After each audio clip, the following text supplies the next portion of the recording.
मनुष्य के जीवन में जब कोई ऐसा सद्गुरु आता है तो जो उन्होंने नाम रूपी नाम दिया, हम लोगों ने उसे अंगीकार किया। सुबह शाम जैसे भी जिसके पास समय मिल जाता है लोग बैठ करके करते हैं। लेकिन वही परम पूज्य महान संत सम्राट सुभाष जी ने कुछ लोगों को, ज्यादा लोगों को नहीं, कुछ लोगों को, मात्र 150-200 लोगों को दिया था।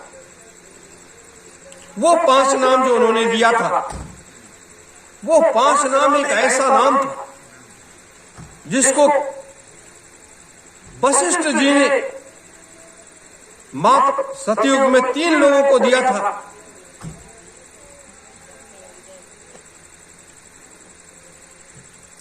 और त्रेता में सिर्फ राम और लक्ष्मण और भरत को दिया था, शत्रुघ्न को, उन चारों भाइयों को दिया था, शेष किसी को नहीं दिया। द्वापर में दुर्वासा मुनि ने कृष्ण को वही नाम दान दिया था, क्योंकि वो नाम एक ऐसा नाम है जिसके सहारे आप सीढ़ियां चढ़ते चले जाओगे। और विश्वामित्र जी तो स्वर्ग में सीढ़ियां नहीं लगा पाए, लेकिन आप स्वर्ग में सीढ़ी जरूर लगा दोगे। विश्वामित्र जी ने एक नाम दिया, वो ज्ञान का एक भंडार भरा। उन्होंने गायत्री मंत्र को, उसकी आराधना करके, शक्ति को करके, और इस मृतलोक के प्राणियों को दिया गायत्री मंत्र। गायत्री मंत्र अगर आप रोज सुबह शाम बस जपने लगो 10 मिनट 5 मिनट, तो आपका क्या है, ज्ञान ये जो है ये भी धीरे धीरे हल्का प्रकाश दिखाई देने लगेगा। और दूसरी चीज क्या है, ज्ञान आपका बढ़ने लगेगा। ज्ञान जिसे हम कंप्यूटर कहते हैं, ये आपका जो ये कंप्यूटर है ब्रह्मांड का, ये इसमें खुलने लगता है। ये गायत्री मंत्र में इतनी बड़ी शक्ति, इसको बड़े बड़े वैज्ञानिकों ने भी स्वीकार कर लिया। लेकिन मेरे धर्म प्रेमी गुरु भाई बहन, यह मैं इसलिए आपको बता रहा हूं, जैसे आज आप देखते हैं बहुत से अपने नए प्रेमी जन आते हैं। ये हनुमान जी का स्थान है, नवरात्रि माता का स्थान है। तो 9 देवियों ने 88,000 ऋषियों की रक्षा सुरक्षा किया था, उनको अपने बेटे के तरीके से पाला पोसा था 75 वर्षों तक। ये 9 देवियों का स्थान, और इस स्थान पर जैसे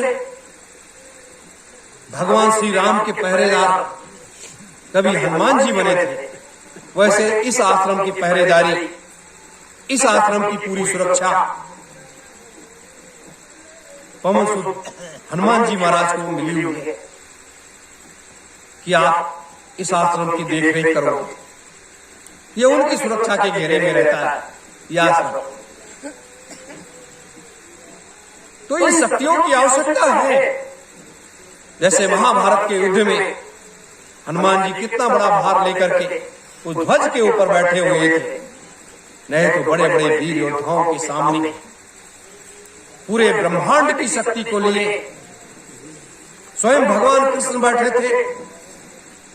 लेकिन उन वीर योद्धाओं के सामने ब्रह्मचर्य का वो ताकत, वो तेज भीष्म पितामह के सामने 10 मिनट रुकना कठिन था। भगवान कृष्ण को भी रुकना कठिन था। तो एक ब्रह्मचारी एक दूसरे ब्रह्मचारी को लगा दिया, तो दोनों ब्रह्मचारी का टकराव, ब्रह्मचारियों का टकराव होता था। तो ये व्यवस्था थी, ये व्यवस्था थी। तो हमारे हनुमान जी महाराज इस स्थान के रक्षक और इस कार्य के वो व्यवस्थापक है। तो जब वो इस कार्य के व्यवस्थापक है, तो हमें चिंता तो है, चिंता है कि इतना बड़ा कार्य, इतनी बड़ी व्यवस्था, इतना बड़ा युग परिवर्तन का खेल और अरबों खरबों की अरबों खरबों जीवात्माओं का जाना, ये दृश्य कभी कभी जब आप साधना करिए, अगर ध्यान की तरफ आप लगा लेंगे तो देखो अपार लाशें पड़ी हुई हैं, खून की नदियां बह रही हैं, चारों तरफ चित्कार ही चित्कार दिखाई देता है। जैसे ये गंगा जमुना बहती है वैसे ये खून की धारा बहती है। ये मतलब इस तरीके से हो गया है और इसको बचाने की चिंता किसी के पास नहीं है। इन महापुरुषों के अलावा कोई चिंता नहीं करता। आज जिस घर परिवार के लिए हम जी जान लगा रहे हैं, क्या इस घर परिवार को भी बचाता हो? है किसी के पास कोई मंत्र, है किसी के पास कोई उपाय कि आप इस घर परिवार को, अपने ही घर परिवार को बचा पाना कठिन हो जाए? किसी के पास, लेकिन एक के पास है। जैसे सतयुग में जब अहिल्या के साथ छल किया इंद्र ने और अहिल्या विलाप करने लगी, गौतम ऋषि ने जब श्राप दे दिया, वो विलाप करने लगे तो पूरा ब्रह्मांड हिल गया, तीनों लोकों में हलचल होने लगी। जितने भी मृतलोक में महात्मा बैठे हुए थे ना, सबका ध्यान भंग हो गया और सबका सिंहासन डगमगाने लगा उसके विलाप से। सारे महात्मा भाग करके आए, उपाय का रास्ता खोजने लगे। गौतम ऋषि वो अपने श्राप को वापस लेने के लिए तैयार नहीं थे। लोग भगवान ब्रह्मा जी के पास गए, ब्रह्मा जी ने कहा इसका उपाय मेरे पास नहीं है। लोग भगवान विष्णु के पास गए, उन्होंने कहा इसका कोई उपाय नहीं है मेरे पास। लोग भगवान शिव के पास गए, ब्रह्मा विष्णु सहित भगवान शिव ने भी दोनों हाथ खड़े कर दिए कि मेरे पास कोई इसका उपाय नहीं है। ऋषि के श्राप को कोई काट नहीं सकता है। फिर महात्माओं ने उन्होंने विनय किया, कहा हे प्रभु आप बताओ, अभी 1000 वर्ष सतयुग शेष है, 1000 वर्ष ये बीतेगा, फिर उसके बाद द्वापर आएगा, 3.5 लाख वर्ष द्वापर व्यतीत करेगा, फिर उसके बाद त्रेता आएगा। तब तक ये जिसका कोई अपराध नहीं है, ये देवी इसी तरीके से पड़ी रहेगी। कितने ठोकर लगेंगे, क्या क्या होगा, कितनी मुसीबतें आएंगी, कितना कष्ट होगा। और कहीं इस शक्ति ने, इस देवी ने मृतलोक के सारे प्राणियों के लिए श्राप दे दिया तो पूरा मृतलोक जल करके भस्म हो जाएगा, कोई भी नहीं बचेगा। तब भगवान शिव ने कहा मेरे पास एक उपाय है, एक उपाय। कहा क्या? कहा कि इसके लिए आपको सहयोग करना पड़ेगा। महात्माओं ने कहा बताओ। तब भगवान शिव ने वो उपाय बताया। महात्माओं से कहा कि आप अपनी सारी शक्तियों को सब लोग इकट्ठा करके सतयुग को यहीं पर रोक दो और इसे कलयुग में 1000 वर्ष, 5000 वर्ष के बाद 1000 वर्ष के लिए इसको हिस्सा दे दो। ऐसा जब महात्माओं ने किया बताए हुए हिसाब से, फिर भगवान शिव ने कहा कि ये दूसरा उपाय यह है, अब जितना खजाना आपके पास बचा है ना, वो सब का प्रयोग करो और प्रयोग करने के बाद द्वापर को रोको और त्रेता लेकर के आओ। महात्माओं ने उनके उपाय करने, जानते हो कितना दिन लगा है उपाय करने? एक दिन में नहीं हो जाता है कि ऐसे हो जाता है, 14 दिन लग गए। 14 दिन ये उपाय करने में महात्माओं के लग गए और 14 दिन वो 14 लाख वर्ष के बराबर बीता। महात्माओं के सारे खजाने शक्ति के सब खाली हो गए और तब भी अपने तपोबल से उन्होंने ऐसा करके दिखा दिया। तो उसी तरीके से आज इस मृतलोक को बचाने के लिए किसी के पास कोई उपाय नहीं है। चाहे कोई कितना गीता सुना ले, चाहे कोई कितना भागवत सुना ले, चाहे कोई कितना रामायण सुन ले, किसी के पास कोई उपाय नहीं, न देश के राजनेताओं के पास है, न दुनिया के राजनेताओं के पास कोई उपाय है, और न इस मतलोक में किसी कथावाचकों के पास में है या वैसे लोगों के पास।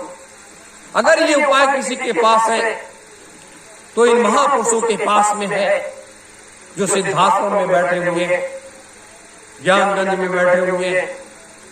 इनके पास वो उपाय है, और उस उपाय के द्वारा ये 20-22% लोगों को बचाया जाएगा। उसके लिए अभी से तैयारियां की जा रही हैं। आने वाले गुरु पूर्णिमा में आपको उसके बारे में विस्तार से आपको जानने को मिलेगा कि अब आपको क्या करना है अपने घरों पर, जिससे आपका घर परिवार सुरक्षित हो जाए। नहीं तो ये आगे जो खेल तमाशा होने जा रहा है, ये संसार देख करके चौका-चौंध हो जाएगा कि ये हो क्या रहा है। लोग इधर से भागेंगे, लोग उधर से भागेंगे।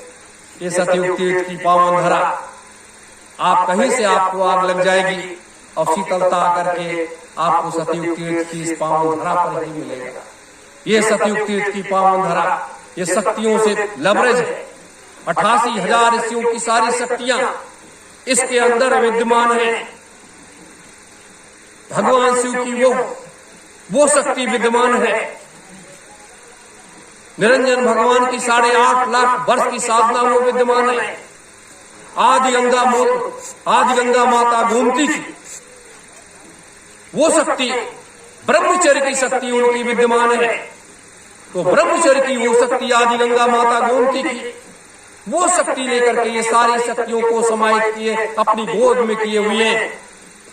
तो इतनी शक्तियां लेकर के सतयुग तीर्थ बैठा हुआ है। इतनी शक्तियां संसार में किसी के पास नहीं है। और उधर दोनों महापुरुषों की आदेश आशीर्वाद, उन दोनों महापुरुषों की वो शक्तियां जिनके द्वारा हम आप इस संसार की व्यवस्था को बदलने के लिए अपने कदम को आगे बढ़ा रहे हैं। मेरे धर्म प्रेमी गुरु भाई बहनों, इस लक्ष्य पथ की तरफ हम लोग आगे बढ़ रहे हैं।